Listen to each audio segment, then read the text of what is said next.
محرم پر بات کر رہے ہیں، اور محرم کا مہینہ سال کا پہلا مہینہ تو ہے ہی، لیکن اس کے ساتھ ساتھ اس کی اپنی ایک شان ہے، اپنی ایک خصوصیت ہے، یہ انتہائی عظمت کا حامل ہے۔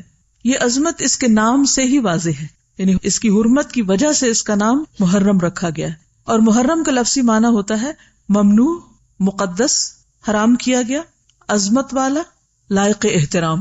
یہ محرم کے معنی ہے کہ یہ مقدس مہینہ ہے، عظمت والا ہے، قابل احترام مہینہ ہے۔ تو اگر یہ مہینہ قابل احترام ہے تو پھر ہمیں اس میں کیا کرنا چاہیے؟ محرم الحرام کا نام ہمیں کیا پیغام دیتا ہے؟ ہمیں اس پر غور کرنے کی ضرورت ہے۔ اور کسی سال کا آغاز اگر احترام سے ہو تو اختتام بھی احترام پر ہونا چاہیے، اور ان دونوں اینڈز کے بیچ میں بھی ہمارے تعلقات، ہمارے کام، ہمارے معاملات، ان سب کے اندر احترام اور خاص طور پر باہمی احترام کی روح پائی جانی چاہیے۔ ہم اسی پیغام کو آگے لے کر بڑھتے ہیں۔ ہم اپنی زندگیوں کا جائزہ لیں، اپنے گھر والوں کا، اپنے خاندان کا، اپنے معاشرے کا، اپنے ملک کا اور پوری دنیا کا، کہ کیا واقعی اسلامی مہینے کی یہ روح لوگوں کے مزاج کے اندر بھی پائی جاتی ہے؟ کیا بحیثیت انسان میں دوسرے انسانوں کا احترام کرتی ہوں؟ میں اپنے خاندان والوں کا احترام کرتی ہوں، اپنے بہن بھائیوں کا، اپنے رشتہ داروں کا، اپنے دوستوں کا، ساتھیوں کا، کسی بھی انسان کا جس کے ساتھ میرا معاملہ پیش آتا ہے، اس کے ساتھ میرا معاملہ اور میرا رویہ کیسا رویہ ہے؟ میرے تعلقات اس کے ساتھ کیا احترام پر مبنی ہے یا بے حرمتی پر، اخلاق پر مبنی ہے یا بد اخلاقی پر؟ نبی صلی اللہ علیہ وسلم نے تو یہ فرمایا تھا کہ جو بڑوں کی عزت نہ کرے، ان کا احترام نہ کرے، وہ ہم میں سے نہیں۔ تو گویا یہ احترام ہمارے دین کا شعار ہے۔ احترام، دوسرے کی عزت کرنا، دوسرے کے حقوق کا خیال رکھنا، یہ ہمارے دین کا پیغام ہے، یہ بنیادی روح ہے۔ لہٰذا ہمیں ہر اس چیز سے بچنا ہے جو اس احترام کو پامال کرنے والی ہو، چاہے وہ انسانوں کا احترام ہو، چاہے وہ انسانوں کے خالق یعنی رب العالمین کا احترام ہو، چاہے اس کی کتاب کا احترام ہو، چاہے اس کے بنائے ہوئے ان مہینوں کا احترام ہو، چاہے اس کے شاعر کا احترام ہو، شاعر اللہ کا۔ ہر وہ چیز جسے اللہ نے محترم قرار دیا، جسے اللہ نے قابل عزت قرار دیا، اس کی عزت کرنا ہمارے دین کا حصہ ہے، اس کی حرمت کا لحاظ اور پاس رکھنا ہمارے دین کا پیغام ہے۔ اور اگر ہم ایسا نہیں کر رہے تو پھر ہم اپنے دین کو خود اپنے ہاتھوں سے نقصان دے رہے ہیں۔ لیکن کس قدر افسوس کی بات ہے کہ ابھی محرم شروع نہیں ہوتا کہ ہر طرف ایک سہم ہوتی ہے، ایک خوف ہوتا ہے، ایک پریشانی کی فضا ہر طرف عام ہو جاتی۔ نئے سال کا آغاز خوشی اور احترام کی بجائے پریشانی اور بے چینی کے ساتھ شروع ہوتا ہے۔ کیا واقعی یہ اسلام ہے؟ کیا واقعی ہم اسلامی روح کو زندہ کر رہے ہیں؟ کیا واقعی اسلام کا پیغام یہی ہے؟ کیا ہم مسلمان بھی ہیں؟ پھر ہمیں اپنے آپ کا جائزہ لینا ہے، اپنے احوال کی اصلاح کرنی ہے۔ اور الحمدللہ اس وقت میرے سامنے 90% یوتھ بیٹھی جو اس پاکستان کا اور امت مسلمہ کا ایک مستقبل ہے۔ اگر آپ اس پیغام کو اپنے اندر جذب کر لیں کہ ہمیں احترام کی فضا کو رواج دینا ہے، تو انشاءاللہ آئندہ افق میں تبدیلی آئے گی۔ ہمیں نفرتوں کو ختم کرنا ہے، عداوتوں کو ختم کرنا ہے، ہمیں اپنی ذات سے آغاز کرنا ہے۔ مجھے دوسروں کا احترام سیکھنا ہے، کوئی میرا احترام کرے یا نہ کرے، کوئی میری حرمت کا پاس رکھے یا نہ رکھے، مجھے یک طرفہ طور پر یہ فیصلہ کرنا ہے کہ میں دوسروں کے ساتھ احترام کے ساتھ پیش آؤں گی، اپنی گفتگو میں، اپنے رویے میں، اپنے معاملے میں، اپنے تعلقات میں رواداری اور انسانی جذبات اور انسانی احساسات کا خیال کرتے ہوئے آگے بڑھنا ہے۔ مجھے صرف اپنے حقوق کو نہیں دیکھنا، مجھے حقوق دینے والا بننا ہے۔ اور جب ہم میں سے ہر شخص دینے والا بنے گا تو آپ دیکھیے کہ کیا کسی لینے والے کا ہاتھ خالی رہے گا؟ اس وقت بھی آپ امیجن کریں اگر اس ہال کے اندر سب دینے والے ہوں تو کیا کوئی لینے سے محروم رہے گا؟ لیکن اگر سب لینے والے ہوں صرف اور دینے کے لیے کوئی تیار نہ ہو تو کہاں سے کسی کو کچھ ملے گا؟ تو اسلام دینے کا سبق دیتا ہے، اپنی ذات سے آغاز کرنے کا سبق دیتا ہے۔ قرآن مجید کے شروع میں ہی فرمایا وَمِمَّا رَزَقْنَاهُمْ يُنْفِقُونَ، جو بھی ہم نے ان کو رزق عطا کیا ہے، اس میں چاہے وہ علم ہے، چاہے مال ہے، چاہے صلاحیتیں ہیں، طاقت ہے، قوت ہے، کچھ بھی ہے، جو بھی ملا ہے، ينفقون، وہ دیتے ہیں، وہ خرچ کرتے ہیں۔ تو ہمیں احترام کی فضا کو قائم کرنے کے لیے دینے والا بننا ہے، ہمیں آغاز کرنا ہے۔ نقطہ آغاز خود ہماری اپنی ذات ہوگی، پھر قریب ترین سرکل کو ہم بڑا کرتے جائیں گے، وسیع کرتے جائیں گے، اور وہ پوری دنیا تک انشاءاللہ پھیل جائے گا۔ یہی امن اور پیس کی ضمانت ہے۔ اس کے بغیر امن کا کوئی راستہ نہیں. جب تک ہم خود یہ تہیا نہ کریں کہ ہم نے امن سے رہنا ہے اور دوسروں کو بھی امن میں رہنے دینا ہے، اس وقت تک امن ہو نہیں سکتا. امن صرف باتیں کرنے سے نہیں ہوتا، کچھ کر کے دکھانے سے. تو انشاءاللہ ہم جو سنیں گے اس کو کر کے بھی دکھائیں گے انشاءاللہ. تو اللہ سبحانہ و تعالیٰ نے جہاں حرمت کے ان مہینوں کی بات کی، فرمایا فَلَا تَظْلِمُوا فِيهِنَّ أَنفُسَكُمْ، ان مہینوں میں اپنی جانوں پر ظلم نہ کرو، ظلم نہ کرو. تو گویا احترام کیسے حاصل ہوتا ہے؟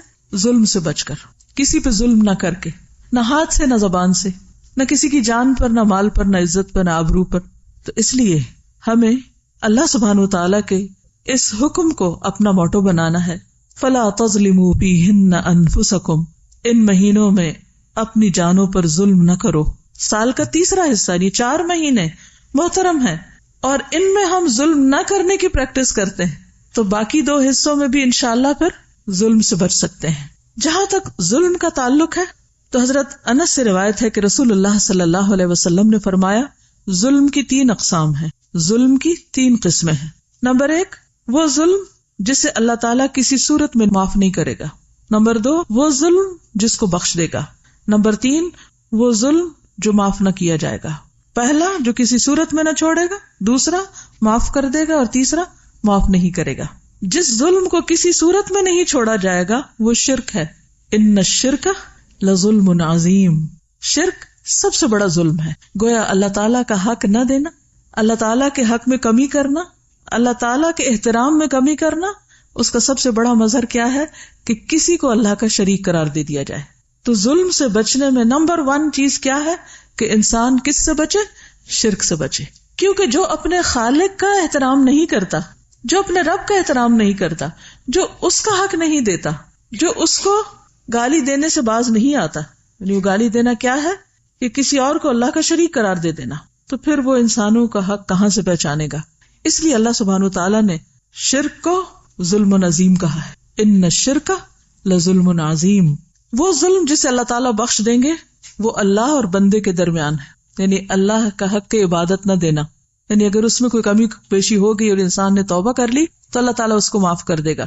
اور وہ ظلم جس کو معاف نہیں کیا جائے گا وہ بندوں کا آپس میں ایک دوسرے پر کیا ہوا ظلم ہے، یعنی حقوق العباد میں کمی.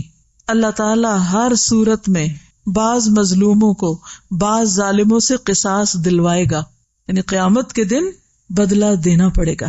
اگر آج دنیا میں کوئی انسان کسی کا حق مارتا ہے، کسی پہ ظلم کرتا ہے، کسی کے ساتھ زیادتی کرتا ہے، اس کی جان مال عزت پر ہاتھ ڈالتا ہے، تو پھر قیامت کے دن اس کو بدلہ دینا ہوگا، قصاص دینا ہوگا. تو اس لیے انسان نمبر 1 اپنے ہر عمل کو اچھی طرح چھانے پٹکے اور دیکھے کہ کہیں وہ کسی بھی قسم کے ظاہری یا باطنی شرک میں تو مبتلا نہیں. یہ جاننے کے لیے توحید کی بات کو اچھی طرح سمجھ لے کہ توحید ہے کیا، کیونکہ جب تک توحید کے بارے میں جانتے نہیں تو شرک کبھی نہیں پتا چلے گا. اور پھر یہ جانے کہ شرک ہے کیا، کیونکہ ہر چیز اپنے اپوزٹ سے پہچانی جاتی، دن رات سے پہچانا جاتا ہے. لہذا دن کو صرف دن سے آپ نہیں جان سکتے جب تک رات کو نہ جانے. تو توحید کو بھی جانے اور شرک کو بھی جانے. یہ ایک الگ موضوع ہے جس پر انشاءاللہ کسی اور وقت میں بات ہوگی. آج جو ہمارا موضوع ہے محرم الحرام کے حوالے سے، وہ حرمت انسان اور خصوصاً حرمت مسلمان کہ ان کا احترام کس طرح کرنا ہے. کیونکہ قیامت کے دن انسان جب تک معاف نہیں کریں گے اللہ تعالیٰ بھی معاف نہیں فرمائے گا. تو ہمیں دنیا میں ہی معاملہ صاف کر لینا چاہیے. تو قرآن و سنت کی تعلیمات کی روشنی میں آج ہم دیکھتے ہیں کہ جو چیزیں ہمیں بتائی جا رہی ہیں، دکھائی جا رہے ہیں، کیا ان میں سے کوئی عادت، کوئی بات، کوئی چیز میرے اندر تو نہیں پائی جاتی؟ ان سب چیزوں کو اپنی زندگی سے مائنس کر دیں، ورنہ وہ سب اگر ہمارے عمل میں موجود ہیں وہ باتیں، تو وہ ہمارے اعمال نامے میں مکمل طور پر ریکارڈ ہو رہی ہیں، جمع ہو رہی ہیں. قیامت کے دن وہ سب کچھ تولا جائے گا اور پھر وہ سارے انسان کھڑے ہوں گے جن پر چھوٹا یا بڑا کچھ بھی ظلم کیا ہوگا. وہاں ان کا بدلہ دینے کے لیے ہمارے پاس نہ مال ہوگا اور نہ کچھ اور. وہاں بدلہ کس سے دلوایا جائے گا؟ اعمال سے، جو پہلے ہی شاید اپنے لیے بھی کافی نہ ہو. کہاں یہ کہ ہم دوسروں کو اپنے اعمال بانٹیں. تو سب سے پہلی بات یہ ہے کہ اللہ سبحانہ و تعالیٰ نے ظلم کو حرام قرار دیا ہے. حدیث میں آتا ہے عن ابی ذر عن النبی صلی اللہ علیہ وسلم فیما روى عن اللہ تبارک وتعالی انہ قال یا عبادی انی حرمت الظلم علی نفسی وجعلته بینکم محرما فلا تظالموا۔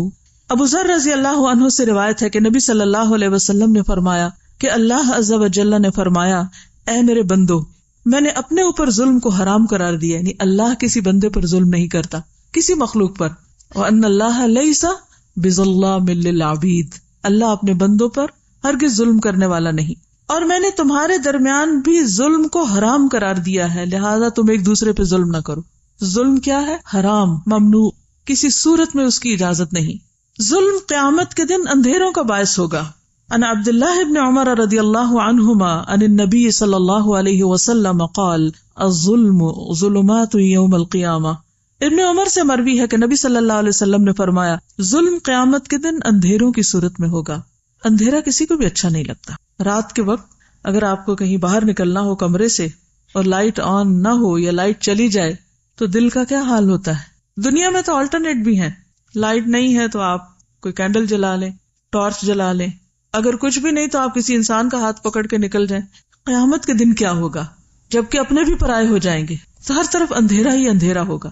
اب نے دیکھو جو سردی آ رہی ہے اور روشنی تھوڑی کم ہو رہی ہے سورج کی، یا بادل آ جاتے ہیں تو ایک عجیب سا ڈپریشن ہونے لگتا ہے۔ تو قیامت کا دن جو 50,000 سال کے برابر ہے، اس دن اگر انسان کے آس پاس اندھیرا ہی اندھیرا ہے تو اس کی کیفیت اور اس کے غم کا کیا عالم ہوگا، اس کی پریشانی کا کیا عالم ہوگا۔ مسلمان کی پہچان یہ ہے کہ وہ نہ ظلم کرتا ہے اور نہ ظلم کے لیے کسی اور کے سپرد کرتا ہے کسی مسلمان کو، یعنی خود بھی کسی پہ ظلم نہیں کرتا اور دوسرے کو بھی نہیں کرنے دیتا۔ نبی صلی اللہ علیہ وسلم نے فرمایا ہر مسلمان دوسرے مسلمان کا بھائی ہے، نہ اس پہ ظلم کرتا ہے اور نہ ظلم کے لیے کسی اور کے حوالے کرتا ہے کہ ٹھیک ہے میں تو نہیں کرتا، تم جو چاہو اس سے کر لو، بلکہ اگر کسی اور پر ظلم ہو رہا ہو تو آگے بڑھ کر اس منکر کو روکتا بھی ہے۔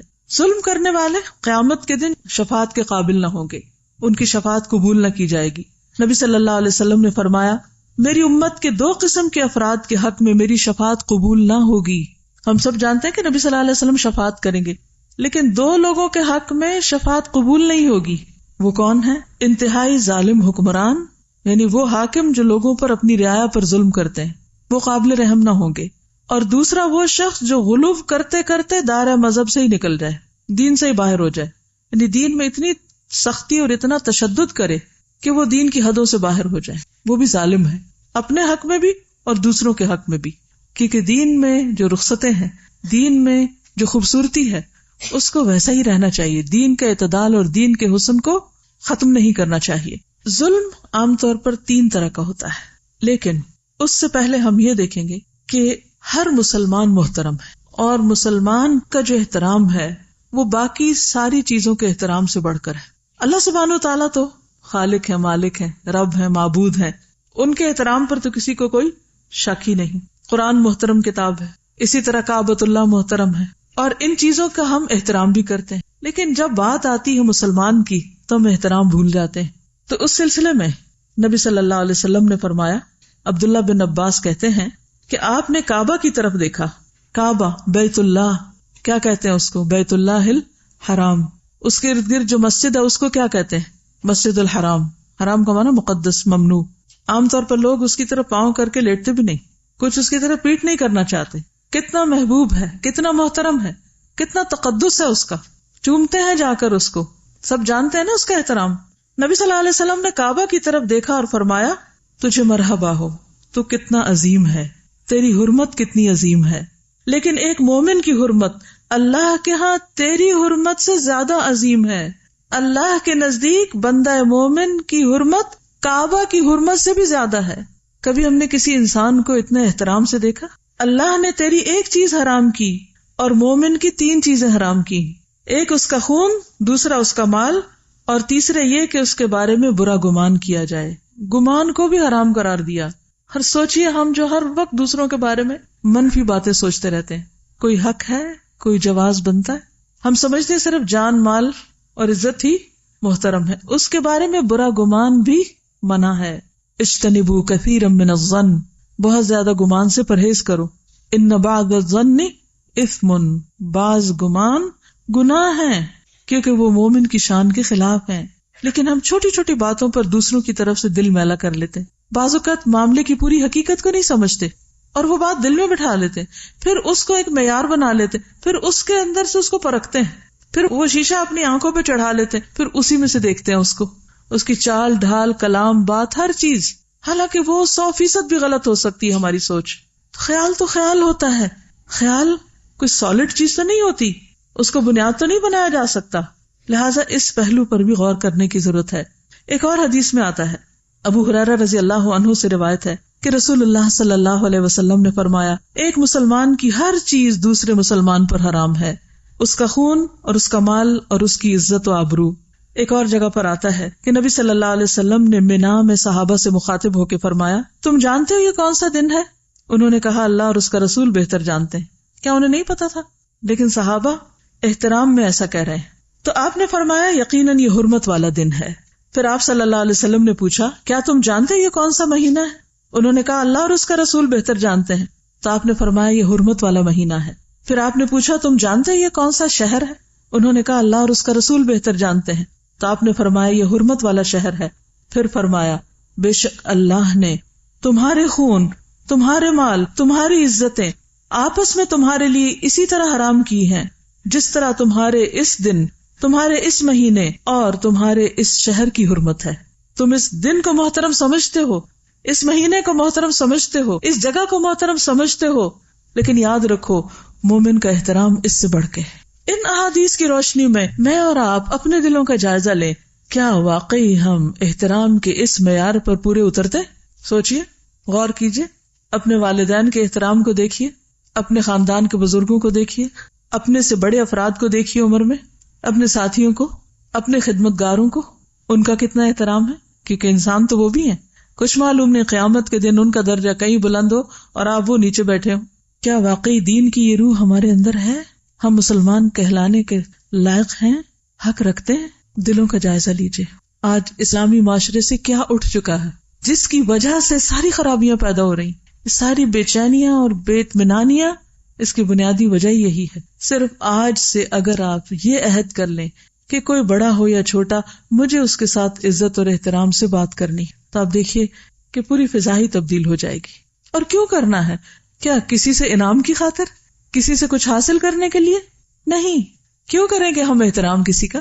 اچھا یہ بتائیے مجھے، ہم احترام کرتے کیوں نہیں؟ احترام کیوں نہیں کرتے؟ اس کی کیا وجہ ہوتی؟ اس کے پیچھے کیا نفسیات ہوتی؟ تکبر، ایروگنس. ہم سمجھتے ہیں ہم اگر کسی کا احترام کریں گے، کسی کے ساتھ ہم عزت سے پیش آئیں گے تو ہم چھوٹے ہو جائیں گے، پھر دوسرے ہمارے سر پہ چڑھ جائیں گے. حالانکہ بہت سے اختلافات ہم احترام کی حد کے اندر رہتے ہوئے بھی حل کر سکتے ہیں. ضروری تو نہیں کہ کسی بھی کام کو بدتمیزی اور بد اخلاقی سے ہی کیا جائے. ہم امن سے، احترام سے، سکون سے، خوشی سے بہت سے معاملات کو حل کر سکتے ہیں. لیکن ہم ایسا کیوں نہیں کرتے؟ کیونکہ وہ اندر کی اصلاح نہیں ہوئی. بعض اوقات ہم یہ بھی کرتے ہیں کہ اگر کوئی میری عزت کرے گا تو میں اس کی عزت کروں. کنڈیشنل شرط رکھ دیتے ہیں، چونکہ اس نے نہیں کی لہٰذا مجھ پر بھی فرض عائد نہیں ہوتا. اور ایگو، برا گمان. جب ہمارے دل میں کسی کا احترام نہیں ہوتا نا تو رویے میں آتا ہی نہیں. جن کے دلوں میں احترام ہوتا ہے کیا وہ نگاہوں سے بھی نہیں چھلک رہا ہوتا؟ وہ چہروں سے جھلک رہا ہوتا ہے، وہ رویوں سے پتہ چل رہا ہوتا ہے، وہ چال ڈھال سے پتہ چل جاتا ہے. اس کے لیے کسی خول چڑھانے کی ضرورت ہی نہیں ہوتی.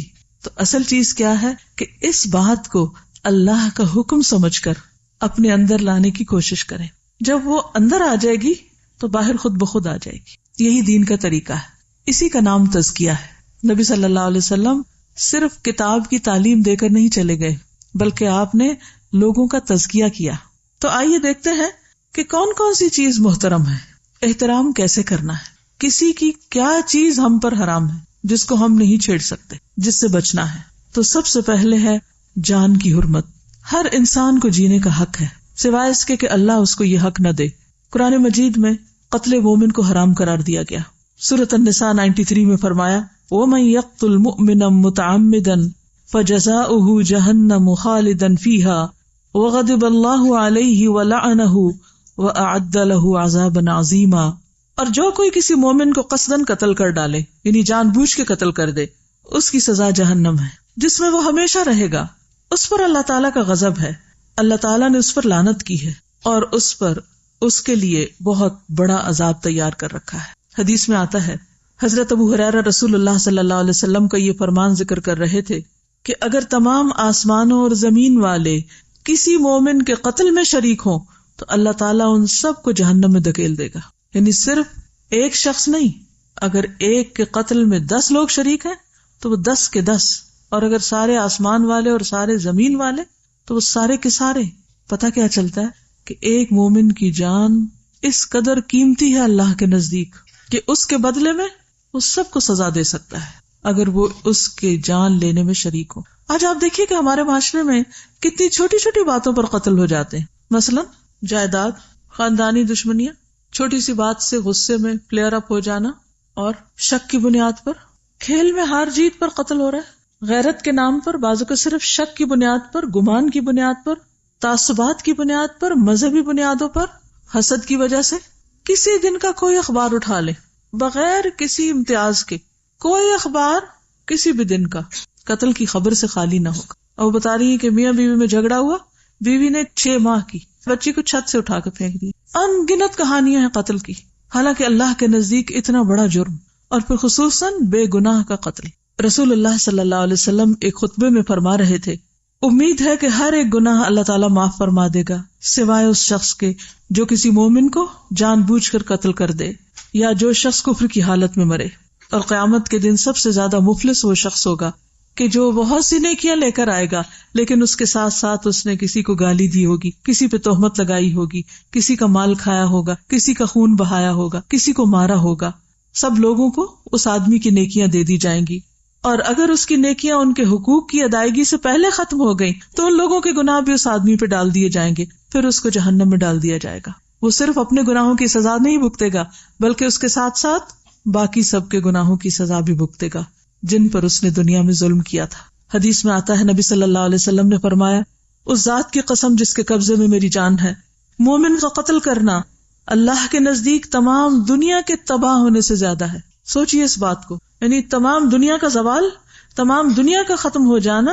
اللہ نے دنیا میں کیا کچھ بنایا ہوا، سمندر ہے، پہاڑ ہے، دریا، درخت، طرح طرح کے پھل، بے شمار نعمتیں، آپ گن نہیں سکتے دنیا میں جو کچھ ہے. لیکن اللہ نے یہ سب کچھ کس کے لیے بنایا؟ انسان کے لیے بنایا.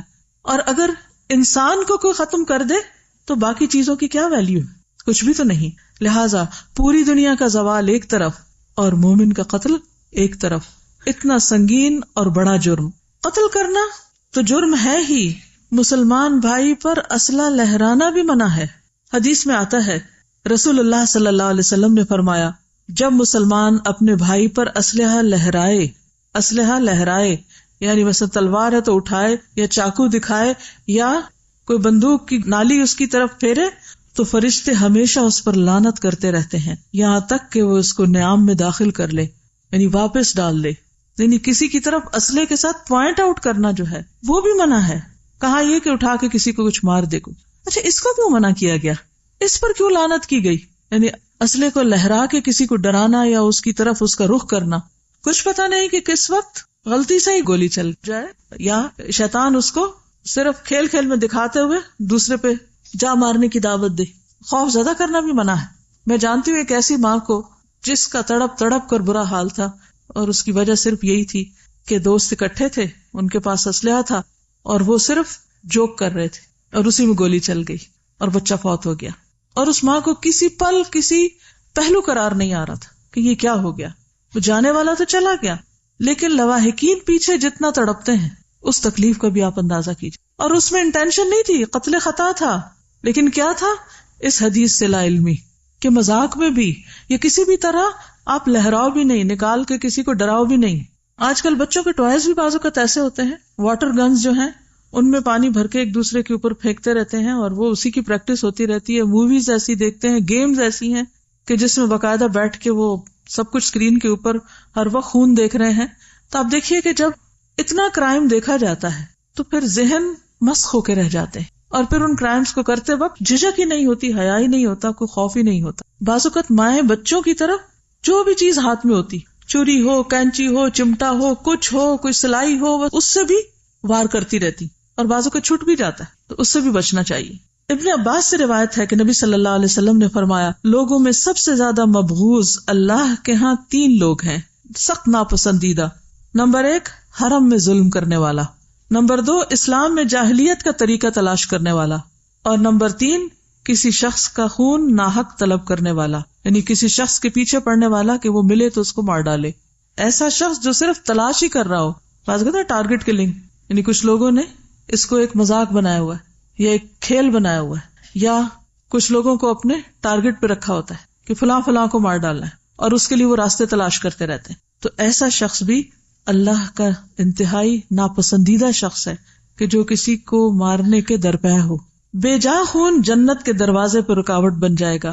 جندب بن عبداللہ سے روایت ہے کہ رسول اللہ صلی اللہ علیہ وسلم نے فرمایا اگر کسی میں یہ ہمت ہو کہ وہ اپنے اور جنت کے مابین مسلمان آدمی کے خون کی ایک لب بھی حائل نہ ہونے دے، جسے وہ مرغی کے ذبح کرنے کی طرح بے قیمت سمجھ کر بہا دے، تو وہ ایسا کرے، کیونکہ وہ جب بھی جنت کے کسی دروازے پر جائے گا تو اس خون کو اپنے اور جنت کے مابین بطور آڑ پائے گا۔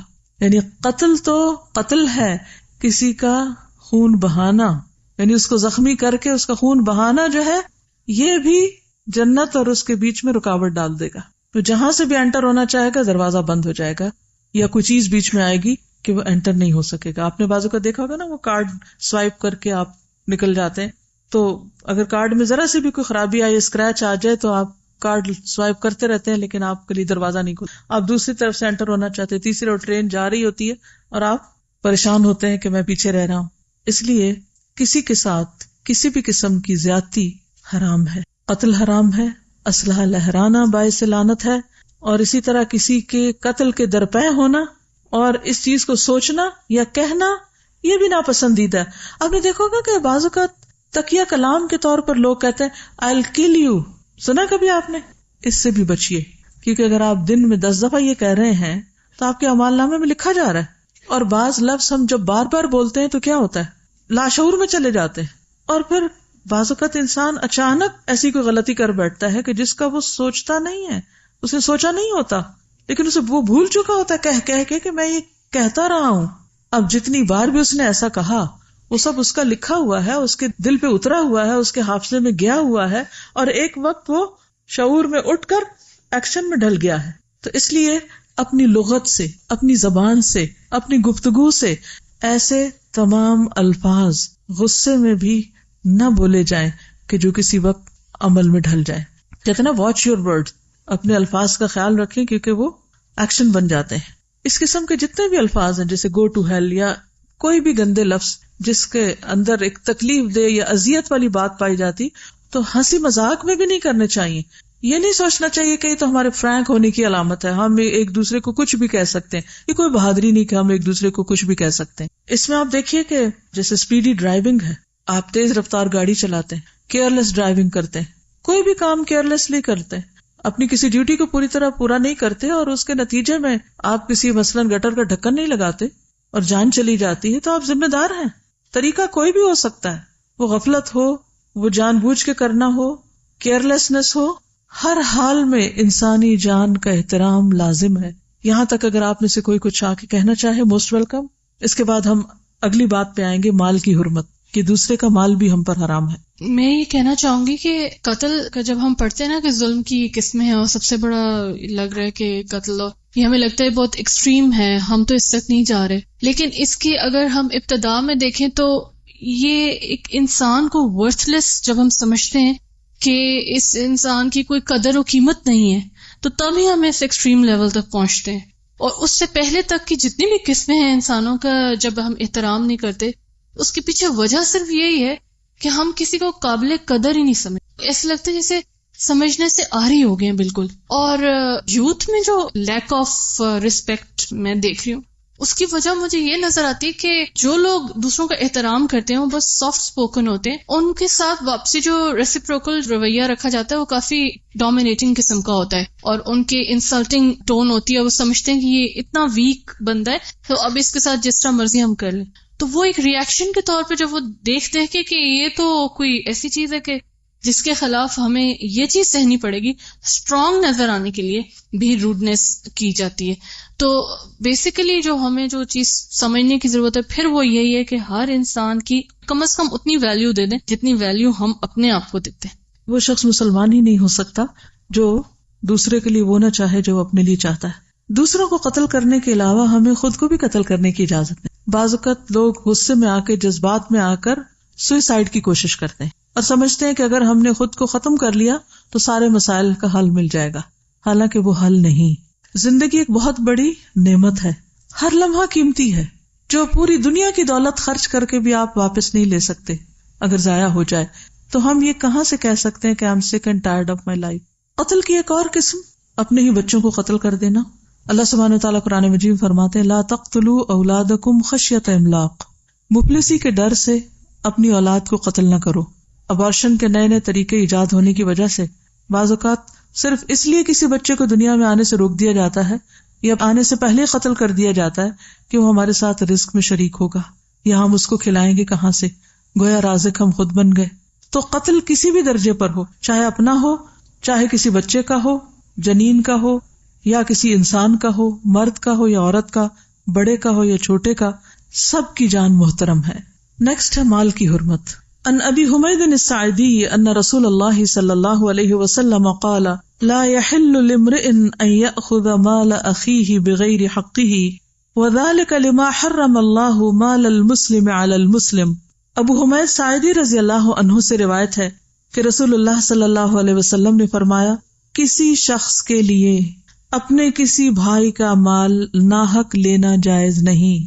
کسی شخص کے لیے اپنے کسی بھائی کا یعنی کسی دوسرے شخص کا مال ناحق لینا جائز نہیں، کیونکہ اللہ نے ایک مسلمان پر دوسرے مسلمان کا مال حرام قرار دیا ہے. کسی کا مال اس کی مرضی، اس کی اجازت کے بغیر نہیں لیا جا سکتا، وہ مال چھوٹا ہو یا بڑا ہو، تھوڑا ہو یا زیادہ ہو. بعض اوقات ہم یہ سوچ کر کہ اچھا چھوٹی سی چیز ہے، کسی کا پین ہی ہے، مثلا ہم جلدی میں ہوتے بعض اوقات کہیں سائن کرنے پڑتے، ذرا 1 سیکنڈ کے لیے پین دیں، لیا، سائن کیے اور پین بند کر کے واپس اپنی جیب میں، جس کا ہے اس کو نہیں دیا، اور وہ منہ دیکھ رہا ہے کہ اب میں مانگوں تو بدلحاظ کہلاؤں گا. تو ناسمجھی میں، غفلت میں یہ چونکہ عادتیں پڑ جاتی نا کہ کیئر نہ کرنا. اور پھر اگر کوئی مانگ بیٹھے، بعض اوقات کسی سے ادھاری چیز لیتے، اگر وہ مانگ بیٹھے تو اس کو مائنڈ کر جاتے کہ تم اتنے بخیل ہو. تو کسی کے لیے بھی یہ جائز نہیں کہ وہ اس کی رضامندی، اس کی خوشی کے بغیر اس کی کوئی بھی چیز لے. یعنی اگر کسی کی کوئی چیز استعمال کے لیے بھی لینی ہے تو اس سے اجازت لینی چاہیے. مثلا کسی شخص نے اپنی چیزیں رکھی ہوئی ہیں، آپ کو ضرورت پڑ جاتی ہے ان میں سے کوئی چیز لینے کی، تو اخلاق کا تقاضا کیا ہے کہ آپ پہلے اجازت لیں کہ کیا میں آپ کا یہ کاغذ اٹھا سکتا ہوں، یہ ٹیشو لے سکتا ہوں. ہم دوسروں کے مال کو اپنا حق سمجھ کے بعض اوقات استعمال کرتے ہیں جو کہ درست نہیں. ایک اور حدیث میں آتا ہے نبی صلی اللہ علیہ وسلم نے فرمایا مسلمان وہ ہوتا ہے جس کی زبان اور ہاتھ سے دوسرے مسلمان محفوظ رہیں. مومن وہ ہوتا ہے جس کی طرف سے لوگوں کو اپنی جان اور مال کا امن ہو. یعنی کسی کے مومن ہونے کی پہچان کیا کہ میرا مال اس کے پاس محفوظ ہے، کچھ نہیں ہوتا. انسان اس کی طرف سے بے خوف ہو کہ یہ میرے مال میں کچھ نقصان دے گا. ایک اور حدیث میں ہے نبی صلی اللہ علیہ وسلم نے فرمایا مسلمان مسلمان کے لیے آئینہ ہے اور مسلمان مسلمان کا بھائی ہے کہ اس سے اس کے نقصان کو روکتا ہے، اس کی پیٹھ پیچھے اس کا دفاع کرتا ہے. یعنی صرف یہ کہ لینا نہیں بلکہ اگر کسی کے مال کو کوئی نقصان پہنچ رہا تو اس نقصان کو بھی روکنا ہے. پھر یہ ہے کہ ہنسی مذاق میں بھی کسی کا مال لینا جائز نہیں. عبداللہ بن صائب سے روایت ہے، وہ اپنے والد سے اور وہ عبداللہ کے دادا سے روایت کرتے ہیں، انہوں نے رسول اللہ صلی اللہ علیہ وسلم کو فرماتے ہوئے سنا تم میں سے کوئی شخص اپنے بھائی کی کوئی چیز ہرگز نہ لے، نہ مذاق میں نہ حقیقتاً. حدیث میں آتا ہے لائبن ولا جادن، نہ کھیل میں اور نہ سیریسلی. کیونکہ بعض اوقات کوئی شخص کچھ کھا رہا ہے اور اس نے آپ کو آفر نہیں کیا، اب آپ کا بھی دل کر پڑتا کہ آپ بھی جا کے وہ کھا لیں، تو اب آپ کیا کرتے ہیں کہ ہنسی مذاق میں بعض اوقات چھین لیتے ہیں اس سے یا اس میں شریک ہو جاتے ہیں. ہاں اگر آپ کو یہ پتا ہو کہ وہ شخص خوش ہوگا کہ آپ اس کے ساتھ شریک ہو، کیونکہ لوگوں کے ساتھ رہتے رہتے مزاج کا پتہ چل جاتا ہے نا. اب بعض اوقات گھر میں بہن بھائیوں میں چھوٹی چھوٹی لڑائیاں کس وجہ سے ہوتی ہیں؟ انہی باتوں پہ ہوتی ہے نا، جب ہم ان کی مرضی کے بغیر ان کی چیز لے لیتے ہیں یا ان کے حصے کی چیز ہم کھا جاتے ہیں. اسی طرح مزدور کی اجرت ہضم نہیں کی جا سکتی، کہ آپ نے کسی سے کام کروایا اور پھر آپ اس کو اس کی تنخواہ نہ دیں، پیمنٹ نہ کریں. نبی صلی اللہ علیہ وسلم نے فرمایا سب سے بڑے گناہ یہ ہیں وہ آدمی جس نے ایک عورت سے شادی کی، اس سے اپنی حاجت پوری کی، پھر اسے طلاق دے دی اور اس کا حق مہر ہڑپ کر گیا. یعنی عورت کو حق مہر نہ دینا یہ بھی جرم ہے. دوسرا وہ آدمی جس نے کسی کو مزدوری پہ لگایا اور اس کی اجرت خود نگل گیا، یعنی پیمنٹ نہیں کی مزدوروں کی. تیسرا وہ آدمی جس نے کسی چوپائے کو بے فائدہ قتل کر دیا ایسے ہی مذاق میں. پھر اسی طرح آپ صلی اللہ علیہ وسلم نے کسی کا مال لوٹنے سے یعنی ڈکیتی وغیرہ کرنے سے اور اچکنے سے بھی منع کیا ہے. آپ نے یہاں تک منع کیا ہے کہ اگر کسی کے مال پر کوئی قدرتی آفت آ جائے تو اس سے پھر وہ چیز وصول کی جائے. نبی صلی اللہ علیہ وسلم نے فرمایا جو شخص پھل فروخت کرے پھر اس پر کسی قسم کی آفت نازل ہو جائے، مثلا کوئی سیلاب آ گیا یا کوئی اور اسی طرح کی تباہی ہو گئی، تو وہ اپنے بھائی کا مال وصول نہ کرے. آپ صلی اللہ علیہ وسلم نے اسی طرح فرمایا آخر کار کس بات پر تم میں کوئی شخص دوسرے مسلمان بھائی کا مال کھائے، یعنی اس کو نقصان ہوا ہے اور تم مزید اس کے اوپر نقصان ڈال رہے ہو. نبی صلی اللہ علیہ وسلم نے فرمایا اگر اللہ اس درخت پر پھل نہ لگائے تو پھر تم میں سے کوئی اپنے بھائی کا مال کیسے حلال کرے گا. بعض اوقات ایسا ہوتا ہے نا کہ پھل لگنے سے پہلے باغ بیچ دیے جاتے ہیں، ٹھیکہ جو طے ہوتا ہے، سنا ہوا یہ. اب کیا ہوتا ہے کہ وہ طے ہو گیا جی اس باغ کا 10,000 روپے ملے گا. اب اتفاق یہ ہے کہ کوئی ایسی بیماری پڑی باغ کو 1 روپے کا پھل نہیں آیا. اب اللہ نے پھل اگائے نہیں باغ میں، تو یہ جس نے کانٹریکٹ کیا تھا، ٹھیکہ لیا تھا، اس کو اپنی جیب سے 10,000 دینے پڑ رہے ہیں، تو یہ بھی درست نہیں. ابو سلمہ رضی اللہ عنہ سے روایت ہے حضرت سعید نے فرمایا میں نے نبی صلی اللہ علیہ وسلم کو یہ فرماتے ہوئے سنا ہے کہ جو شخص ناحق کسی زمین پر ایک بالش بھر قبضہ کرتا ہے اس کے گلے میں زمین کا وہ ٹکڑا 7 زمینوں سے طوق بنا کر اس کے اندر ڈالا جائے گا. صرف ایک بالشت ناحق زمین پہ قبضہ، اس کی سزا قیامت کے دن کیا ہوگی؟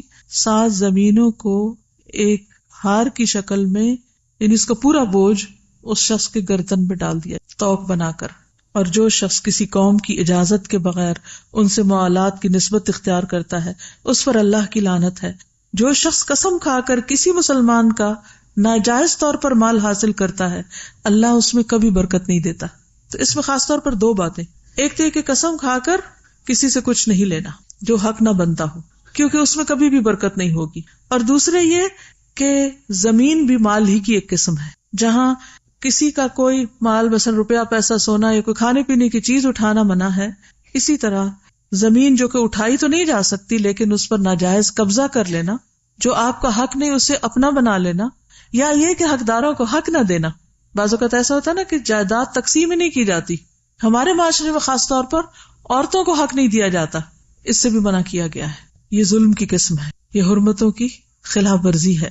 ایک اور حدیث میں ہے آپ صلی اللہ علیہ وسلم نے فرمایا جس شخص نے جھوٹی قسم کے ساتھ کسی مسلمان کا مال حاصل کیا اس کے دل پر ایک سیاہ نقطہ ہوگا جس کو قیامت تک کوئی چیز تبدیل نہیں کر سکتی.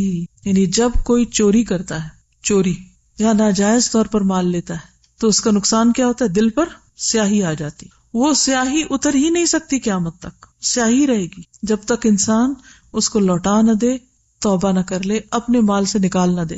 اب دیکھیں بعض لوگ ہیبیچل ہوتے ہیں، ان کو ایک عادت ہوتی ہے کسی نہ کسی کے مال میں ہاتھ ڈالنے کی، کچھ نہ کچھ اٹھانے کی. وہ کسی ریڑھی کے پاس سے گزریں گے، وہاں سے کچھ اٹھا کے کھا لیں گے. وہ کسی شاپ میں جائیں گے، وہاں سے کچھ اٹھا کے جیب میں ڈال لیں گے. وہ کسی باغ میں سے گزر رہے گے، وہاں سے اور کچھ نہیں پھول ہی توڑ لیں گے. وہ بھی تو کسی کا ہے نا، ہمارا تو نہیں. کسی آفس میں کام کر رہے ہوں گے، وہاں سے پیپر اٹھا کے گھر لے جائیں گے، اسٹیشنری چرا کے گھر لے جائیں گے. آپ سوچئے تو صحیح کہ کتنی قسمیں ہیں ان سب چوریوں کی. بعض اوقات نیبرز نے اپنے کچھ پھلدار درخت لگائے ہوئے ہیں، وہ سو رہے ہیں اندر، گلی محلے کے بچے سارے اکٹھے ہو کر جا کر توڑ کے سب کچھ ختم کر کے ہضم کر دیتے ہیں. کھائے پیے نہ بھی ضائع کر دیتے ہیں. کون ان کی تربیت کرے گا؟ کون ان کو بتائے گا کہ یہ غلط ہے؟ اور جب بچپن سے بچوں کے منہ کو حرام لگ جاتا ہے، ناجائز کسی کی چیز اٹھا کے کھانے کی عادت پڑ جاتی، تو پھر بڑے ہو کر ان کو تمیز نہیں رہتی. ہر ماں کے اوپر لازم ہے کہ بچہ جب اسکول سے آئے تو اس کا بیگ الٹ دے، اور جو چیز خود خرید کے نہیں دی اس کو واپس کرنے کی تلقین کرے، اسے اٹھا کر پھینک دے، وہ اس کے مال میں شامل نہ ہونے دے. اس کو وہ اس سے اس طرح ڈرائے جیسے آگ کے ٹکڑے سے ماں ڈراتی. بچہ جب آگ کے اوپر ہاتھ لگانے لگتا تو ماں کھینچ لیتی ہے، اسی طرح ہاتھ کھینچ لے کہ یہ تو تمہاری چیز ہی نہیں ہے، یہ کیسے اٹھا لی. ایک اور حدیث میں آتا ہے رسول اللہ صلی اللہ علیہ وسلم نے 2 جمرات کے درمیان، یعنی حج کے موقع پر 2 جمرات کے درمیان فرمایا جس شخص نے جھوٹی قسم کے ساتھ کسی مسلمان کا مال حاصل کیا وہ اپنا ٹھکانہ آگ میں بنا لے اور حاضر غائب کو بتا دے. آپ نے 2 یا 3 بار یہی بات فرمائی. ایک اور حدیث میں آتا ہے جو شخص جھوٹی قسمیں کھائے تاکہ کسی کا مال جو اس کے ذمہ واجب ہے اس کو ہضم کر لے، یعنی واپس نہ کرے، تو وہ اللہ سے اس حال میں ملے گا کہ اللہ اس پر ناراض ہوگا. ایک اور حدیث میں آتا ہے نبی صلی اللہ علیہ وسلم نے فرمایا جس نے کسی مسلمان کا ناحق ایک لقمہ بھی کھایا اللہ تعالیٰ اسے اتنا ہی جہنم کا کھانا کھلائیں گے. جس نے کسی مسلمان کا ناحق کپڑا پہنا اللہ تعالیٰ اسے اسی کے بقدر جہنم کا کپڑا پہنائیں گے. اور جو کوئی کسی مسلمان کے ساتھ دکھلاوے والی جگہ پر کھڑا ہوگا تو اللہ تعالیٰ اسے قیامت والے دن دکھلاوے والے مقام پر کھڑا کرے گا، یعنی اس کے عیب لوگوں کے سامنے لائے گا. ایک اور حدیث میں آتا ہے نبی صلی اللہ علیہ وسلم نے فرمایا مسلمان کی گمشدہ چیز آگ کی لپٹ ہوتی ہے، اس کے قریب بھی نہ جانا. گمشدہ چیز آگ کی لپٹ ہے، یعنی مثلاً کوئی شخص اپنی کوئی چیز بھول گیا اور آپ کو پتا ہے کہ فلاں کی ہے، وہ چلا گیا. مثلا کوئی موبائل بھول گیا، کوئی اپنی کوئی جیولری میں سے، بعض اوقات ایسا تھا نا کہ آپ واش روم جاتے ہیں تو گھڑی اتارتے ہیں یا آپ انگوٹھی اتار کے رکھتے ہیں، کچھ لوگوں کی عادت ہوتی ہے وضو وغیرہ کرنے سے پہلے، اور واپسی پہ بھول جاتے ہیں. اتنے میں پیچھے سے کوئی اور جاتا ہے، وہ دیکھتا ہے کہ یہ تو اتنی قیمتی گھڑی پڑی، تو اٹھا کے جیب میں ڈال لیتا ہے، چھپا لیتا ہے. یہ کیا ہے؟ گویا آگ کا انگارہ ہے جو اس نے چھپایا. اول تو یہ کہ جس کے اندر ایمان ہوگا وہ تو ہاتھ ہی نہیں لگائے گا کہ پڑی رہے. جو بھول کے گیا اس کو یاد آئے گا، وہ واپس آ کے اسی جگہ سے تلاش کرے گا، اس کو مل جائے گی. یہ ہے اسلامی معاشرہ کہ جس میں ہر شخص اپنی جان، عزت، مال کے بارے میں دوسروں سے امن میں ہے کہ کچھ نہیں ہوتا. لیکن ہمارا کیا حال ہے؟ ہر وقت ایک خوف کی حالت میں. اگر بیگ رکھا ہوا بھی ہے تو وہ بھی بار بار دیکھتے رہتے ہیں، بیگ ادھر ہی ہے نا، دائیں بائیں مڑ کے دیکھتے ہیں کہ کون بیٹھا ہوا ہے، کہیں ایسا تو نہیں کہ کوئی چپکے سے ہاتھ ڈال دے یا بیگ ہی اٹھا کے بھاگ جائے. کسی ہاسپٹل میں جائیں، بازار میں جائیں، حتیٰ کہ حرم میں جائیں، جیب کاٹنے والے ہر جگہ آپ کو ملیں گے.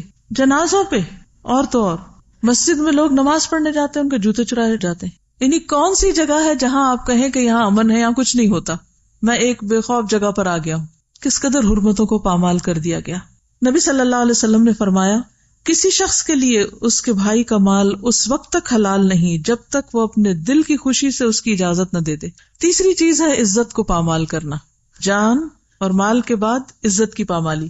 اب دیکھیے کہ بعض اوقات ہم کوئی چیز رینٹ آؤٹ کرتے ہیں، جب واپس لیتے ہیں تو اتنی ٹوٹ پھوٹ ہو چکی ہوتی ہے کہ وہ جو رینٹ اس میں لیا ہوتا ہے اس سے بھی زیادہ پڑ جاتا ہے اس کی اصلاح میں. کسی اور کے انٹرنیٹ کے سگنل کیچ کر کے یا ہیک کر لیتے ہیں. چوری کی جدید قسم ہے یہ. بعض اوقات موبائل کے بیلنس چرا لیتے ہیں. بعض اوقات ایسی ڈونیشنز جیسے غریبوں کے لیے آتی ہیں یا سیلاب والوں کے لیے، ان کو ان تک نہیں پہنچایا جاتا، راستے میں لوگ لین دین کر لیتے ہیں ان کا. اسی طرح ٹیلی فون کی چوری، گورنمنٹ کو نقصان دینا، بجلی کی چوری، گیس کی چوری، کسی کے محل پہ نیت خراب رکھنا. انہیں ہر انسان کو اللہ نے ایک سینس دی ہے، ایک عقل دی ہے، اس میں بھی پرکھ سکتے ہیں. لسٹ نہ بھی سامنے ہو تو دل بتا سکتا ہے آپ کا کہ کون سی چیز آپ کی ہے، کون سی کسی کی، کون خوشی سے دے رہا ہے اور کون راضی نہیں ہے اور آپ جبرن اس سے کھینچ رہے ہیں. تیسری چیز ہے عزت پامال کرنا. بہت سے لوگ کسی کی جان کے بارے میں بھی بڑے محتاط ہیں اور مال کے بارے میں بھی، کسی بھی طرح کا کوئی ظلم نہیں کرتے اور دور دور سے بھی ڈرتے ہیں، بہت محتاط پاکیزہ زندگی بسر کرتے ہیں، لیکن ان کی زبان سے کوئی محفوظ نہیں ہوتا، کوئی نہیں بچتا. لہذا بے حد ضروری ہے کہ ان حرمتوں کا بھی پاس رکھا جائے. انس بن مالک رضی اللہ عنہ سے روایت ہے کہ رسول اللہ صلی اللہ علیہ وسلم نے فرمایا جب مجھے میرے رب عز و جل نے معراج عطا کی تو اس رات میں ایک قوم پر گزرا، ان کے ناخن تانبے کے تھے اور وہ ان ناخنوں سے اپنے چہرے اور سینے کھرچ رہے تھے، اسکریچ کر رہے تھے. میں نے کہا یہ کون لوگ ہیں اے جبریل؟ انہوں نے فرمایا یہ وہ لوگ ہیں جو لوگوں کا گوشت کھاتے تھے اور ان کی عزت و آبرو کے درپے رہتے تھے. کیونکہ ہوتا کیا ہے نا، اسکریچ سے وہ دوسرے کی جو خوبصورتی ہے وہ ختم ہوتی. تو جب آپ کسی کی عزت پر کوئی بات کرتے ہیں تو اس کی شان میں فرق آتا ہے. تو قیامت کے دن کسی کے ساتھ جو کرے گا وہ اپنے آپ کو خود ہی نوچ رہا ہوگا، اپنے آپ کو خود بدنما اور بدصورت بنا رہا ہوگا. ابو ہریرہ رضی اللہ عنہ سے مروی ہے نبی صلی اللہ علیہ وسلم نے فرمایا ہر مسلمان دوسرے مسلمان کا بھائی ہے، نہ اس پہ ظلم کرتا، نہ اسے رسوا کرتا ہے، اس کی بے عزتی نہیں کرتا اور نہ اسے حقیر سمجھتا ہے، بلٹل نہیں کرتا، چھوٹا نہیں سمجھتا. ایک اور حدیث میں ہے نبی صلی اللہ علیہ وسلم نے فرمایا سب سے بڑا سود ربا یہ ہے کہ انسان ناحق کسی مسلمان کی عزت سے کھیلے. بعض لوگ ویسے سود کو حرام قرار دیتے ہیں, وہ نہیں لین دین کرتے انٹرسٹ کا, لیکن دوسروں کی عزتوں سے کھیلتے رہتے ہیں. یہ سب سے بڑا سود ہے. نبی صلی اللہ علیہ وسلم نے فرمایا کسی آدمی کے برا ہونے کے لیے یہی کافی ہے کہ وہ اپنے مسلمان بھائی کو حقیر سمجھے, کمتر سمجھے, گھٹیا سمجھے. نبی صلی اللہ علیہ وسلم نے فرمایا جو شخص اپنے بھائی کی عزت سے اس چیز کو دور کرے گا جو اسے عیبدار کرتی ہے, اللہ تعالیٰ قیامت کے دن اس کے چہرے سے آگ کو دور کرے گا. یعنی اگر کوئی چیز کسی کے بارے میں کوئی کہہ رہا ہے کسی مجلس میں اور وہ اس کو اس کی پیٹھ پیچھے ذلیل کر رہا ہے, تو وہ اٹھ کے ایک ایسی بات بولے کہ جس سے اس کا دفاع ہو, تو قیامت کے دن ایسے شخص کے چہرے کو جو دوسروں کا دفاع کرتا ہے اس کے چہرے کو آگ سے بچا لیا جائے گا. یعنی جو دوسروں کی حفاظت کرے اللہ قیامت کے دن اس کی حفاظت کرے گا. عزت پامال کرنے کی جو صورتیں ہیں ان میں سب سے بڑی غیبت ہے. کسی کی پیٹھ پیچھے اس کا ذکر ایسے انداز میں کرنا کہ اس کو حقیر گردانا جائے. نبی صلی اللہ علیہ وسلم نے فرمایا, معاذ بن جبل سے روایت ہے, انہوں نے رسول اللہ صلی اللہ علیہ وسلم کے پاس ایک آدمی کا ذکر کیا اور کہا جب تک اسے کھلایا نہ جائے وہ کھاتا نہیں, جب تک اسے سوار نہ کیا جائے وہ سوار نہیں ہوتا. نبی صلی اللہ علیہ وسلم نے فرمایا تم نے اس کی غیبت کی. صحابہ نے کہا اللہ کے رسول صلی اللہ علیہ وسلم جو اس میں ہے ہم نے تو وہی بیان کیا. آپ نے فرمایا غیبت کے لیے تمہیں یہی کافی ہے کہ تم اپنے بھائی کی اس بات کا ذکر کرو جو اس میں ہے. یعنی یہاں آپ دیکھیے کس چیز کو آپ نے غیبت قرار دیا, صرف بے جا تبصرے کو. ہم بیٹھے ہوتے ہیں نا تو دوسروں کی باتیں کرتے, فلاں تو ایسا ہے کہ بس اللہ کی پناہ, اسے تو کپڑے پہننے نہیں آتے, اسے تو چلنا نہیں آتا, اسے تو گھر سنبھالنا نہیں آتا, وہ ایسا نہیں کرتا, وہ ویسا نہیں کرتا. یہ سب باتیں غیبت میں شمار ہوتی. یعنی آپ تیسرے شخص سے ذکر کر رہے ہیں, اسی سے ہی کر لیں جس کے اندر وہ خامی ہے تاکہ وہ اپنے آپ کو سنوار لیں. تو غیر ضروری طور پر لوگوں کو ڈسکس کرنا اور خصوصاً ایسے انداز میں ڈسکس کرنا جس سے ان کی شان یا عزت میں کمی ہو, یہ ناپسندیدہ ہے. اب دیکھیے کہ گھروں میں لڑائیاں کیوں ہوتی, ماں اور بیٹے میں بعض اوقات لڑائی ہو جاتی. کیوں؟ کیونکہ بیوی بیٹے کے کان ماں کے خلاف بھر رہی ہوتی, یعنی اپنی ساس کے خلاف میاں کو باتیں کیے جا رہی ہوتی. یا پھر بیٹا گھر آتا ہے اور بہو کسی کام کو لگی ہوئی ہے تو ماں اس کے پاس بیٹھ کر سارے دن کی شکایتیں بہو کی لگا رہی. اب نتیجہ کیا ہوگا, میاں کا موڈ آف ہو جائے گا. جب وہ اٹھے گا اپنی بیوی کو دیکھے گا تو اس کو سخت بری نظر آئے گی. کہاں گئی محبتیں, کہاں گئی چاہتیں, کہاں گئے اچھے تعلقات. کس نے ظلم کیا؟ اس نے جس نے حق اور ناحق دونوں طرح. بعض چیزیں ہوتی ہیں ان کو ذکر کرنا بھی منع ہے, تو جو ہوتی نہیں وہ تو بہتان ہے, وہ تو اس سے بڑا الزام ہے, اس سے بڑی عزت کی پامالی ہے. اس بنا پر گھروں کے گھر ختم ہو کے رہ جاتے ہیں, طلاقوں تک نوبتیں آتی ہیں اور آئندہ نسلیں برباد ہو کے رہ جاتی, ہر طرح کا سکون برباد ہو جاتا ہے. پھر اسی طرح کسی کے بارے میں, کسی کی شکل یا کسی کے قد یا کسی کے حال حلیے پر ناروا بات کرنا, خواہ وہ حقیقت ہی کیوں نہ ہو.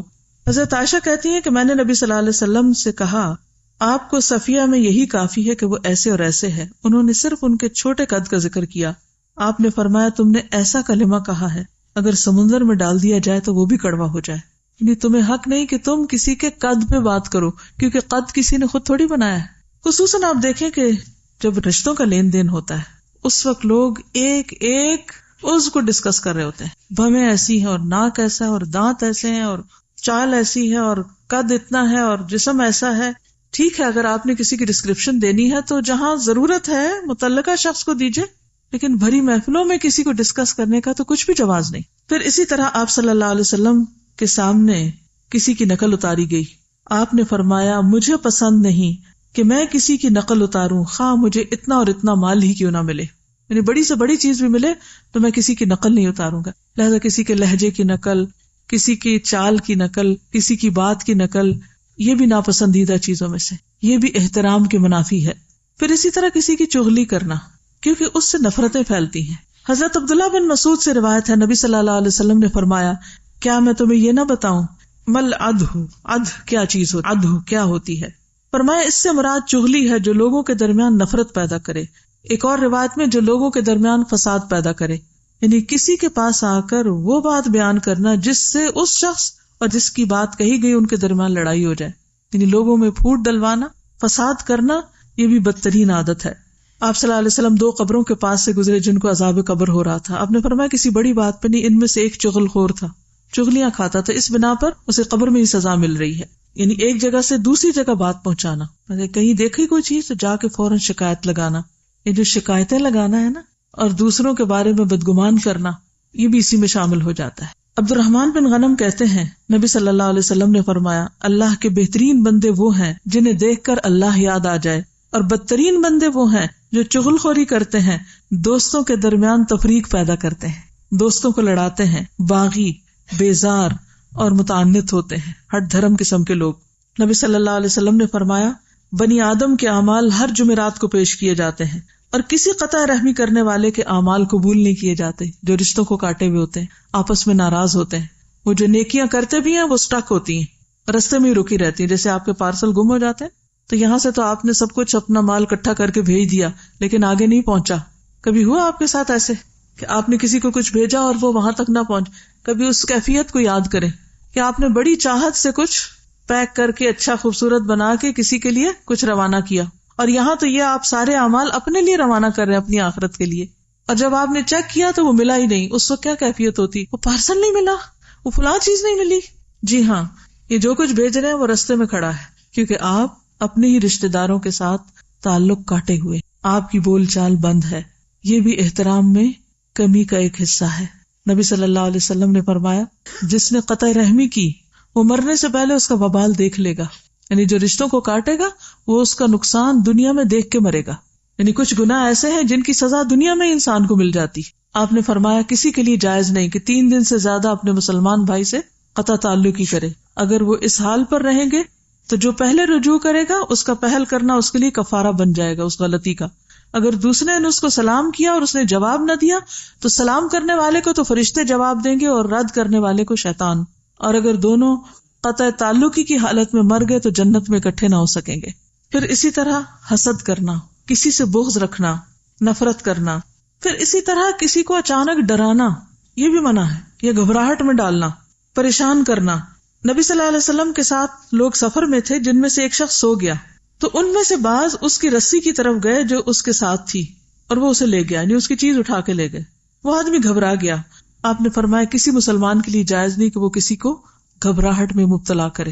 ہم بعض اوقات کیا کرتے ہیں، اچانک ایک دم دھماکہ کرتے ہیں کسی کے سر پہ جا کے اور اس کو ڈرا دیتے ہیں۔ بعض اوقات ہارٹ اٹیک تک ہو جاتے ہیں لوگوں کو جب ان کو خوف زدہ کرتے ہیں۔ بعض اوقات کسی کی چیز اٹھا کے چھپا دیتے ہیں صرف مذاق کے لیے کہ اچھا اٹھے گا تو پریشان ہوگا۔ تو اس قسم کی پریشانی میں کسی کو مبتلا کرنا بھی درست نہیں۔ آپ صلی اللہ علیہ وسلم سے کسی نے کہا کہ مجھے وصیت کیجیے۔ آپ نے فرمایا کسی سے کو نیکی کرتے ہوئے اس سے معمولی نہ سمجھو، خواہ کسی تنہا آدمی کی گھبراہٹ اس کے ساتھ رہ کر دور کرنا۔ بعض اوقات ایسا ہوتا ہے کہ کوئی شخص گھبرا رہا ہوتا ہے تو آپ اس کے پاس چلے جاتے ہیں، جیسے کوئی فوت ہو گیا تو آپ اس کی تعزیت کے لیے چلے گئے، یا ویسے کوئی پریشان ہے، غمگین ہے، دکھی ہے، تو اس کی گھبراہٹ دور کرنے کے لیے اس کو کمپنی دینا جو ہے یہ بھی ایک نیکی ہے۔ پھر عزت پامال کرنے میں گالی دینا بھی آتا ہے، یعنی کسی کو گالی دینا، تانا دینا۔ فرمایا مومن کو گالی دینا فسق ہے، یعنی نافرمانی کا کام ہے۔ آپ صلی اللہ علیہ وسلم نے فرمایا جب کوئی شخص اپنے بھائی کو اے کافر کہتا ہے، یعنی کسی کو کافر کافر کہتا ہے، تو وہ اس کے قتل کی طرح ہے، وہ اس کے قتل کی طرح ہے، اور مومن پر لعنت کرنا اس کے قتل کی طرح ہے، کسی پہ لعنت بھی نہیں کی جا سکتی۔ نبی صلی اللہ علیہ وسلم نے فرمایا میں تمہیں وصیت کرتا ہوں کہ تم لعن طعن کرنے والے نہ بنو۔ فرمایا زیادہ لعنت کرنے والے قیامت کے دن شفاعت کرنے والے نہیں ہوں گے اور نہ ہی گواہی دینے والے۔ پھر اسی طرح کسی کو آر نہ دلائیں۔ آر دینا کیا ہوتا ہے؟ کسی کو شرمندہ کرنا۔ ہاں تم کیا جانو، تمہیں کیا پتا، تمہیں نہیں یہ کام کرنا آتا، تم نہیں کر سکتے۔ تانے دے دے کہ کسی کا جذباتی قتل یا کسی کا کانفیڈنس کل کر دینا یہ بھی درست نہیں۔ پھر اسی طرح یہ ہے کہ انسان اپنی زبان اور اپنی عزت کا دفاع بھی کرے، کسی کو کوئی ایسی بات نہ کرے کہ جس سے پلٹ کر خود وہ اپنی بے عزتی کرانے کے درپے ہو جائے۔ تو یہ تھی چند باتیں محرم الحرام اور حرمت مسلمان کے حوالے سے۔ آخر میں محرم کے روزے کی یاد دہانی کرانا چاہوں گی کہ نبی صلی اللہ علیہ وسلم رمضان کے بعد محرم کے روزے کو سب سے اہم قرار دیتے تھے، یعنی اجر کے اعتبار سے۔ حدیث میں آتا ہے افضل الصیام بعد رمضان شہر اللہ المحرم، رمضان کے بعد افضل ترین روزہ اللہ تعالیٰ کے مہینے محرم کا روزہ ہے۔ نبی صلی اللہ علیہ وسلم سے پوچھا گیا کہ رمضان کے بعد افضل روزہ کون سا ہے، تو آپ نے فرمایا اس مہینے کے روزے جسے تم محرم کہتے ہو۔ جیسے آپ دیکھیے کہ رمضان کے آخری عشرے کی راتیں، ذوالحج کے پہلے 10 دنوں کے سارے نیک اعمال خصوصاً تکبیرات، اور محرم کے روزوں کا خصوصی اجر و ثواب۔ رمضان کے بعد روزے کے اعتبار سے اجر و ثواب سب سے زیادہ محرم میں ہے. پھر روزوں کے دن آ رہے ہیں الحمدللہ. خصوصاً عاشورہ کا روزہ. عاشورہ کہتے ہیں 10ویں دن کو. عاشورہ کا معنی ہوتا ہے 10واں دن. عام طور پر لوگ سمجھتے ہیں کہ عاشورہ کا دن حضرت حسین کی وجہ سے بہت اہم ہے، حالانکہ حضرت حسین رضی اللہ تعالیٰ عنہ کی شہادت کا واقعہ آپ کی وفات کے تقریباً 50 سال بعد پیش آیا. عاشورہ جو ہے وہ واقعہ کربلا کے ہونے سے پہلے سے ہی محرم اور محترم ہے، عظمت کا حامل ہے. ٹھیک ہے. اور جب مسلمانوں پر رمضان کے روزے فرض نہیں تھے تو محرم کے روزے فرض تھے، یعنی محرم میں رکھے جاتے تھے. خصوصاً عاشورہ کا روزہ فرض تھا. لیکن جب رمضان کے روزے فرض ہو گئے تو عاشورہ کی فرضیت ختم ہو گئی. عبداللہ بن عباس کہتے ہیں کہ میں نے رمضان کے بعد عاشورہ کے روزوں سے بڑھ کر کسی اور روزوں کا اس قدر اہتمام کرتے ہوئے نبی صلی اللہ علیہ وسلم کو نہیں دیکھا. یعنی محرم کے پہلے دنوں میں روزے اور خصوصاً 10ویں تاریخ کا روزہ. اور آپ نے فرمایا کہ یہ روزہ جو ہے عاشورہ کا پچھلے 1 سال کے گناہوں کا کفارہ ہے. اب جو لوگ ذوالحج میں نہیں رکھ سکے ان کے لیے پھر ایک موقع آ گیا ہے. اللہ تعالیٰ کی خاص رحمت ہے.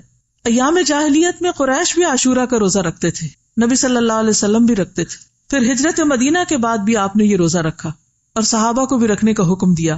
لیکن جب رمضان کے روزے فرض ہو گئے تو آپ نے اس روزے کو نفلی قرار دیا کہ جو رکھنا چاہے رکھ لے، جو نہ رکھے نہ رکھے. جب آپ مدینہ تشریف لائے تو یہود بھی یوم عاشورہ کا روزہ رکھتے تھے. آپ نے پوچھا تم کیوں روزہ رکھتے ہو یہ؟ تو انہوں نے جواب دیا یہ عظمت والا دن ہے. اس دن اللہ تعالیٰ نے حضرت موسیٰ اور ان کی قوم کو نجات دی تھی اور فرعون اور اس کی قوم کو غرق کیا تھا. تو حضرت موسیٰ نے بطور شکر اس دن کا روزہ رکھا تھا، اس لیے ہم بھی یہ روزہ رکھتے ہیں. آپ نے فرمایا موسیٰ سے تمہاری نسبت ہم زیادہ قریب ہیں، اس لیے نبی صلی اللہ علیہ وسلم نے خود بھی روزہ رکھا اور صحابہ کو بھی حکم دیا کہ وہ روزہ رکھیں. لیکن آپ نے ایک اپنی خواہش کا اظہار کیا کہ یہود کی مشابہت سے بچنے کے لیے ایک کی بجائے 2 روزے رکھے جائیں، یعنی 9 اور 10 کا یا پھر 10 اور 11 کا روزہ. آپ نے فرمایا جب اگلا سال آئے گا تو ہم انشاءاللہ 9 تاریخ کا روزہ بھی رکھیں گے، لیکن اس سے پہلے ہی آپ کی وفات ہو گئی. تو 10 کے ساتھ 9 کا افضل ہے، لیکن اگر کسی وجہ سے 9 کا نہ رکھا جا سکے تو 10 سے 11 کو ساتھ ملا لینا چاہیے. یہ پیمفلٹ اس وقت آپ سب کی خدمت میں میری طرف سے تحفہ ہے اور مجھے امید ہے کہ انشاءاللہ آگے بھی آپ تحفہ دینے والے ہوں گے.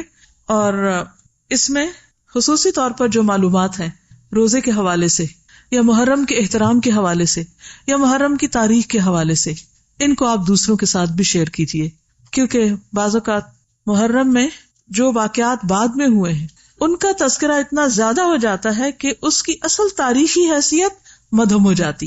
اس کے ساتھ ہی یہ بات بھی یاد رکھیے کہ ایک نیا سال آیا ہے اور بہت جلد پھر اپنے اختتام کو جا پہنچے گا. جس طرح پچھلے سالوں میں بہت سا وقت گزر گیا، اس سال کا ریزولوشن کیا ہوگا، کیا کرنا ہے ہم کو؟ نمبر 1 پچھلے سال سے اس سال کو بہتر بنانا ہے، اور نمبر 2 احترام کرنا سیکھنا ہے، حرمتوں کی پاسداری کرنی ہے. مومن کی حرمت کعبے کی حرمت سے زیادہ ہے. دوسروں پر احترام کی نظر. اب سوال یہ پیدا ہوتا ہے کہ اگر دوسرے غلطی کریں تو پھر ہم کیسے احترام کریں؟ ہم یہی اپنے آپ کو جسٹیفیکیشن دیتے ہیں نا، فلاں چور ہے، فلاں غلط کام کرتا ہے، فلاں ایسا برا ہے، ایسا ہے ایسا ہے. ہم کیسے اس کا احترام کریں؟ وہ انسان تو ہے، وہ کچھ بھی ہے، وہ انسان تو ہے. نبی صلی اللہ علیہ وسلم تشریف فرما تھے کہ ایک جنازہ گزرا تو آپ جنازے کے احترام میں کھڑے ہو جاتے. تو لوگوں نے کہا یہ کسی یہودی کا جنازہ ہے. آپ نے فرمایا کہ کیا وہ انسان نہیں؟ تو کوئی کچھ بھی ہو، کسی مذہب، کسی ملت، کسی اخلاق، کسی کردار کا شخص، لیکن انسانیت کے درجے میں بحیثیت انسان اس کا احترام لازم ہے. ہاں اگر اس نے اللہ کی کوئی نافرمانی کی ہے یا اس پر کوئی حد جاری ہوتی ہے تو وہ اپنی سزا کو پہنچ جائے گا. ہم نہ جج ہیں، نہ حاکم ہیں، اور نہ ہمارے ہاتھ میں قانون ہے کہ ہم دوسروں کے اوپر فیصلے کریں، فتوے سنائیں ان کو، یا ان کی برائیاں اچھالیں، یا ان کی عزت پامال کریں، یا ان کو ذلیل و رسوا کریں، یا ہم کسی بھی قسم کا ججمنٹل رویہ اختیار کریں. لہٰذا بے حد ضروری ہے کہ ہر انسان کو انسان ہونے کی حیثیت اور ناطے سے قابل احترام گردانے. اگر وہ آپ کے ساتھ کوئی زیادتی کر بھی جائے تو معاف کرنا سیکھیں، کیونکہ درگزر کیے بغیر آپ احترام نہیں کر سکیں گے. دوسروں کو حق دیں، اپنا حق اللہ کے ذمے کر دیں. اگر کوئی ہمارا حق ہمیں نہیں دیتا تو اللہ کی ذات موجود ہے. کوئی کسی کا حق چھینے گا تو اللہ تعالیٰ قیامت کے دن اس سے کئی گنا بڑھا کر واپس لوٹائے گا، اور حرمتوں کا بھی قصاص ہے. لہٰذا احترام کا کلچر پیدا کرنا. کس کو رواج دینا ہے؟ احترام کے کلچر. جس سے بھی بات کریں احترام سے، چیخنے چلانے سے پرہیز کریں، بری زبان استعمال کرنے سے پرہیز کریں، غلط قسم کے تکیے کلام اپنی لغت سے نکال دیں۔ اللہ کرے کہ ہم واقعی اگلے سال میں اچھے اخلاق اپنائیں، اچھے انسان بن جائیں۔